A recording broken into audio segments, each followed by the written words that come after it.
अगर आप हमारे चैनल पर नए हैं तो कृपया लाइक और सब्सक्राइब जरूर करें। धूप से सराबोर गांव के चौक में बच्चे खेलते हैं। उनकी हंसी जीवंत हवा में गूंजती है। अचानक तांत्रिक बाबा भोलू अपनी प्राचीन जादू की किताब पकड़े हुए प्रवेश करते हैं। उनकी उपस्थिति एक स्पष्ट विरोधाभास है। उसकी आंखें एक बेचैन उत्तेजना से चमक रही हैं, जो अनजान ग्रामीणों पर टिकी हुई हैं। वह एक रहस्यमय जादुई तालाब के बारे में बात करना शुरू करता है। उसकी आवाज जिज्ञासा का जादू बुनती है। आश्चर्य की एक लहर, फिर एक हलचल ग्रामीणों में फैल जाती है, क्योंकि वे ध्यान से सुनते हैं। बाबा भोलू देखते हैं। उनके होठों पर एक धूर्त मुस्कान है, क्योंकि उनके शब्द उनके दिमाग में जड़ जमा लेते हैं। चिंटी काली जंगल के किनारे खड़ी है। उसके होठों पर एक शरारती मुस्कान है, क्योंकि बच्चे जादुई तालाब की ओर बढ़ रहे हैं। अपनी छड़ी के एक झटके से वह छोटी रंगीन टोपियां बनाती है, जो हवा में चमकती हुई अस्तित्व में आती हैं। बच्चे जादुई टोपी पहनते हैं।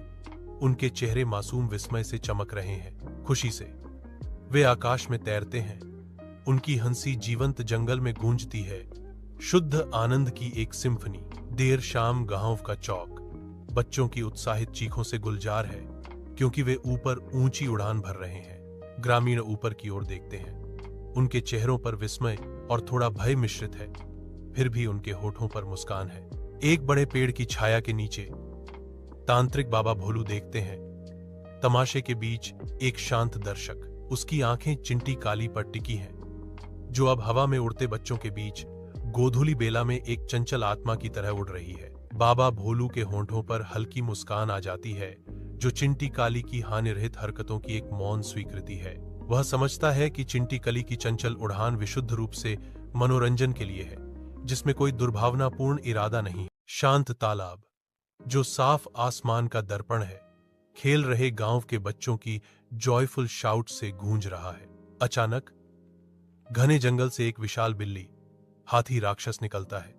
उसकी आंखें फुर्तीली मछली पर टिकी हैं। बच्चों की आनंदमय चीखें अचानक रुक जाती हैं और शुद्ध आतंक की चीखों में बदल जाती हैं। विशालकाय प्राणी मंडरा रहा है। उसका विशाल रूप कभी शांत रहे दृश्य पर एक भयावह छाया डाल रहा है। दैनी चिंटी काली और तांत्रिक बाबा भोलू तुरंत प्रकट होते हैं। उनके चेहरे चिंता और कठोर संकल्प का एक स्पष्ट मिश्रण है। उनकी अटूट निगाहें राक्षसी खतरे से मिलती हैं, जो शांति भंग करने वाली भयानक शक्ति का सामना करने के लिए तैयार है। तालाब के पास चिंटी कली अपनी चमकीली आंखों से चमकती हुई शरारती मुस्कान के साथ अपनी जादुई छड़ी घुमाती है। वह विशालकाय राक्षस पर हंसी का जादू चलाती है, जिससे उसका भ्रम जल्दी ही एक गहरी हंसी में बदल जाता है। राक्षस बेकाबू होकर हंसता है। उसका विशाल शरीर खुशी से हिल रहा है। अभी भी हंसते हुए यह लड़खड़ाता है, संतुलन खो देता है और जंगल में भाग जाता है। इसकी गूंजती हंसी गूंजती है। तांत्रिक बाबा भोलू, एक बुद्धिमान बूढ़ा व्यक्ति, बच्चों की ओर एक कोमल दयालु मुस्कान के साथ मुड़ता है।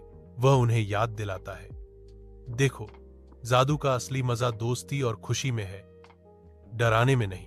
कई दिनों बाद गांव का चौक हंसी और शुद्ध खुशी से सराबोर हो जाता है, जो खुशी की एक जीवंत टेपेस्ट्री है। चिंटी काली, उसके पंख इंद्रधनुष की तरह चमकते हुए, बच्चों के साथ चंचलता से जुड़ती है, जो आनंद का प्रतीक है। अपनी कलाई के एक झटके से वह हवा से उड़ने वाली टोपियां निकालती है। उनकी मासूम हौंसी से जादू बुनती है। शांत तालाब में मछलियां सुरक्षित तैरती हैं। उनकी शल्कें गर्म धूप में बिखरे हुए रत्नों की तरह चमकती हैं। ग्रामीण एकत्र होते हैं। उनके चेहरे असीम खुशी से चमक रहे हैं। डर उनके दिलों में एक दूर की स्मृति है। बच्चों की सबसे प्यारी दोस्त चिंटी काली ने एक समय में परेशान गांव से डर के सभी सायों को भगा दिया है।